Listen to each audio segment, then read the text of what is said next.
సీరియల్లో సినిమాలో నటించాలనుకుంటున్నారా? అయితే వెంటనే మా యాక్టింగ్ స్కూల్లో జాయిన్ అవ్వండి. నమస్తే, welcome back to Suman TV. Present మనతో పాటు ఉన్నారు అనలిస్ట్ మందర్ కృష్ణారెడ్డి గారు. నమస్తే సార్. నమస్తే అమ్మా.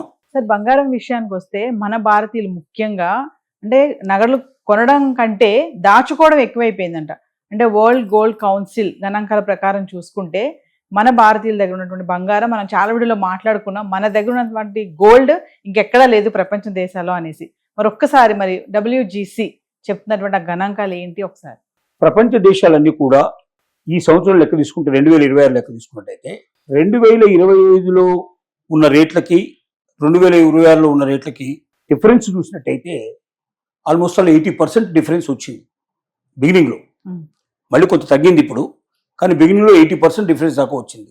ఇంత పెద్ద మొత్తం లోపల పెరుగుదల అనేది గతంలో ఎప్పుడు లేదు. 2004 కన్నా ముందర కొంత కనబడింది, కానీ 2004 నుంచి 2026 మధ్య కాలంలో ఇంకెప్పుడు లేదు. అది 2025, 25, 26 మధ్యలో సంభవించింది. సో దీనివల్ల ఏమైందంటే ప్రపంచ దేశాలన్నీ కూడా గోల్డ్ మీద పెట్టుబడి పెట్టడం సేఫ్ అనేటువంటి నిర్ణయానికి వచ్చాయి. వ్యక్తులకి, సంస్థలకి, ప్రభుత్వాలకు కూడా అదే రకమైన ఆలోచన వచ్చింది. అయితే ఆభరణాల రూపంలో పెట్టడం వల్ల పెద్ద ప్రయోజనం లేదు. అంటే మన భారతీయులకు ఉన్నంత మోజు, ఇంట్రెస్టు వేరే దేశాలకి లేదు. మీరు అమెరికన్స్ చూసుకుంటే ఎక్కడ చిన్న మెడలో చిన్న గొలుసు లాంటివి, కాళ్ళకు ఏదైనా వేడికి ఒక ఉంగరం లాంటిది, బ్రాస్లెట్ లాంటివి, ఇట్లాంటి కొన్ని కనబడతాయి తప్ప పెద్ద పెద్ద హారాలు ఇట్లాంటివన్నీ తగిలించుకోవడం అనేది వాళ్ళకి అలవాట్లేదు.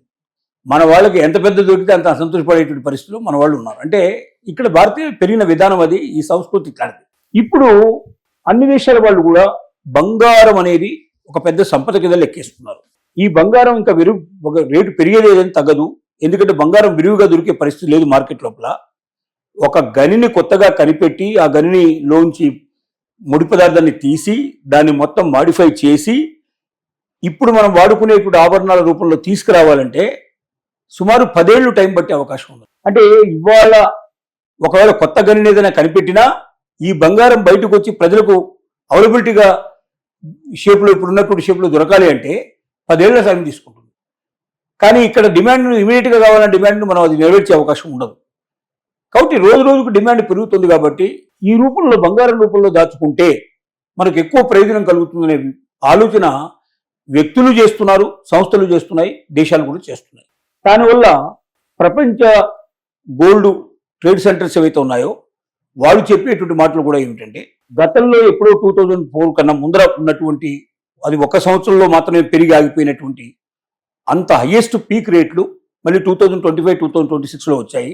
2026లో అసలు ఈ యుద్ధాలు రాకుండా ఉంటే మనకు రష్యా ఉక్రెయిన్ మధ్య జరిగిన యుద్ధం అది కానీ, లేక పశ్చిమాసియాలో యుద్ధం కానీ, లేక ఆఫ్ఘనిస్తాన్ పాకిస్తాన్ మధ్య జరుగుతున్న యుద్ధం కానీ, ఇలాంటి యుద్ధాలన్నీ కూడా ఒకళ్ళు సంభవించి ఉండకపోయినట్టయితే ఈ పార్టీకి గోల్డ్ రేటు చాలా పీకులో ఉండేది. 4-5 lakhs మినిమంగా దాటి ఉండేది అనేటువంటిది వాళ్ళ అంచనాలు. ఇప్పుడు కూడా సంవత్సరాంతానికి 2 పెరిగే అవకాశం ఉంటుంది. ఇప్పుడున్న రేటు కన్నా 2 పెరిగే అవకాశం ఉంటుంది. ఎందుకంటే గోల్డ్ ఔన్స్ రేట్ ఇప్పుడు 400 చిల్లర ఇవాళ మనకు డాలర్లకు దొరుకుతుంది.